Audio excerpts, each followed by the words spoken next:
Hi hello friends, welcome back to media talks. நான் உங்கள் மௌனிகா. கொஞ்சம் ஹெல்த் இஷ்யூஸ், அதனால் வந்து இன்றைக்கி எபிசோட் இவ்வளோ டிலேவாக நம்ம பேசுகிறோம். நான் எபிசோட் இப்போ தான் பார்த்தேன். ஒரு மாதிரி நல்லா இருந்துச்சு, ஃபீல் குட்டாக இருந்துச்சு இன்றைக்கி எபிசோடுமே. என்ன சொல்கிறது, ஆக்சுவலாக நீங்கள் மார்னிங்லேருந்து வீடியோஸ் பார்த்துருப்பீங்க. பட் எல்லாமே நேற்றுக்கே ஒரு ஓல்டு வீடியோஸ் பேசி வச்சிருந்த வீடியோஸ்லாம் அப்லோட் ஆகாமலே இருந்திருக்கு. இப்போ தான் வந்து ஒவ்வொன்றா பார்த்து அப்லோட் பண்ணிகிட்ருக்கேன்.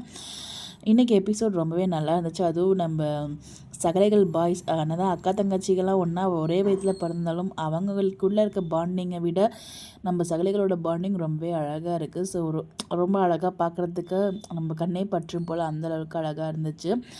ஸோ அதெல்லாம் பார்க்குறதுக்கு முன்னாடி நம்ம வீக்காக வித் அவங்க அம்மா, ஸோ அவங்க அம்மாவுக்கு காலில் சுளுக்கு வந்துடுது. ஸோ அதை வந்து நம்ம காவேரி எடுக்க ட்ரை பண்ணிகிட்ருக்காங்க. அது ரொம்பவே ஃபன்னாக இருந்துச்சு. ஸோ அவகிட்ட ஏன்ட்ட கொடுத்தீங்க காலை அப்படின்னு சொல்லிட்டு. ஸோ சாரதாமோட ஆக்டிங்குமே இன்றைக்கி ரொம்பவே நல்லா இருந்துச்சு.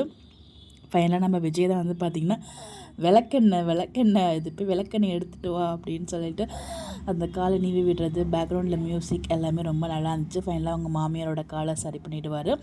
ஸோ அதெல்லாம் விட நம்ம ஸ்டார்டிங்கில் வந்து பார்த்திங்கன்னா நம்ம விஜய் வந்து ஆஃபீஸில் ஐயப்பன் கிட்டே பேசிகிட்டு இருப்பாங்க. ஸோ நாங்கள் இல்லைன்னு யாருக்குமே தெரியக்கூடாது. ஸோ ஆஃபீஸ் எப்பயும் போல் தான் ரன் ஆகணும். ஏதாச்சும் ஆஃபீஸில் ப்ராப்ளம்னா உன்னை தான் நான் கேட்பேன், ஏதாச்சும் பிரச்சனை எப்போலாம் நீ கால் பண்ணால் நான் வருவேன் அப்படிங்கிற மாதிரியும் சொல்லியிருப்பார். ஸோ அதுவுமே ரொம்ப நல்லா இருந்துச்சு. ஸோ அப்படியே போகும்போது அப்படியே நம்ம கங்கா வந்து பார்த்திங்கன்னா யமுனா கிட்டே பேசிகிட்டு இருப்பாங்க. ஸோ அவள் என்ன பேசுவாங்க, காவேரி பற்றி புரளி தான் பேசுவாங்க. இங்கே வந்து ஒரு நாள் இருந்துப்பார், டெய்லி விருந்து சாப்பாடு சாப்பிட்லாம், அம்மா தாயே போதுமா நிப்பாட்டுங்கம்மா 2 பேரும் அப்படிங்கிற மாதிரி இருந்துச்சு. நல்ல வேலை இதை நிப்பாட்டுறதுக்கு கங்காவோட யமுனாவோட மாமியார் வந்துடுறாங்க.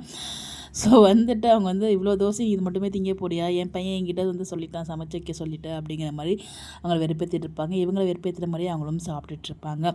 ஸோ சகலிகளோட அந்த ஒரு என்ன பிளான் பார்த்திங்கன்னா, நம்ம ஆல்ரெடி பிளான் தான் தெரியுமே, ராகவை கடத்தி, ஸோ அது மூலயமா வந்து பார்த்திங்கன்னா மாமனார் அதாவது பசுபதிக்கிட்டேருந்து அந்த பத்திரத்தை வாங்கி அத்தைக்கிட்ட கொடுக்க போகிறாங்க. அதுதான் பிளானு. ஸோ கிட்னாப்பிங் எப்படி பண்ணுறது, ஸோ அதெல்லாம் வந்து பார்த்து பேசிகிட்டு இருப்பாங்க. ஸோ அந்த சகலிகள் 3 பேர் பேசுனதுமே கான்வர்சேஷன் ரொம்பவே நல்லா இருந்துச்சு. இன்றைக்கி எபிசோட் நீங்கள் பார்த்தீங்களா, எப்படி இருந்ததுன்னு சொல்லி உங்களுடைய கருத்துக்களை மறக்காமல் கமெண்ட்டில் ஷேர் பண்ணுங்கள். உங்களோட பாயிண்ட் ஆஃப் வியூ மறக்காமல் கமெண்ட்டில் ஷேர் பண்ணுங்கள். அதை பற்றி நம்ம டிஸ்கஸ் பண்ணலாம். இந்த மாதிரி அப்டேட் தெரிஞ்சுக்க நம்மளோட சேனலை ஃபாலோ பண்ணிக்கோங்க. Bye bye.